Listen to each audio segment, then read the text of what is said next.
UP में गैर मंजूर शुदा मदरसों के सर्वे का आज आखिरी दिन रहा। अब 15 नवंबर तक सभी जिलों के डीएम सरकार को रिपोर्ट सौंपेंगे और खबर है कि ज्यादातर जिलों में गैर कानूनी तौर पर चलाए जा रहे मदरसे मिले हैं। गैर मंजूर शुदा मदरसों पर कार्रवाई तय मानी जा रही है।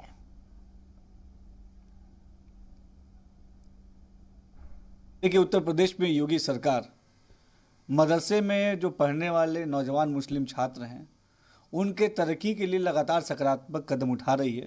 चाहे मदरसों का आधुनिकीकरण करना हो, चाहे मदरसों को डिजिटलाइज करना हो, लगातार हम योगी सरकार मोदी जी के प्रेरणा से अल्पसंख्यक समाज के तरक्की के लिए काम कर रही है। इसी दिशा में ऐसे उत्तर प्रदेश में गैर मान्यता प्राप्त मदरसे जहां हमारे मुस्लिम नौजवान छात्र पढ़ते हैं उनको बेसिक फैसिलिटीज़ मिल रही है कि नहीं, क्वालिटी ऑफ एजुकेशन कैसा है, उनका कोर्स का करिकुलम क्या है, और बेसिक फैसिलिटीज़ जैसे टॉयलेट हो गया, साफ पेयजल हो गया, फर्नीचर हो गया, इंफ्रास्ट्रक्चर हो गया, इन तमाम जानकारियों के लिए एक ये जो सर्वे उत्तर प्रदेश की योगी सरकार द्वारा चलाया जा रहा था, सकारात्मक दिशा में ये सर्वे आगे बढ़ रहा है।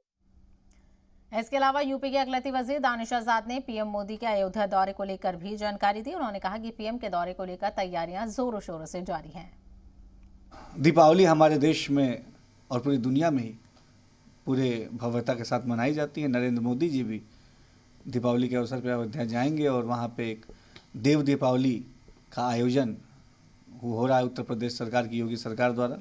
निश्चित तौर पे वहाँ प्रदेश भर से और देश भर से तमाम लोग वहाँ जुटेंगे और दीपावली के उत्सव को मनाएंगे। हम सब मिलजुल के दीपावली के उत्सव को मनाएं। हमारे देश जो है त्योहारों का देश है। हम खुशियों से दीपावली मनाते हैं, ईद भी मनाते हैं और हम सब मिलजुल के भाईचारे और एकता का संदेश दें।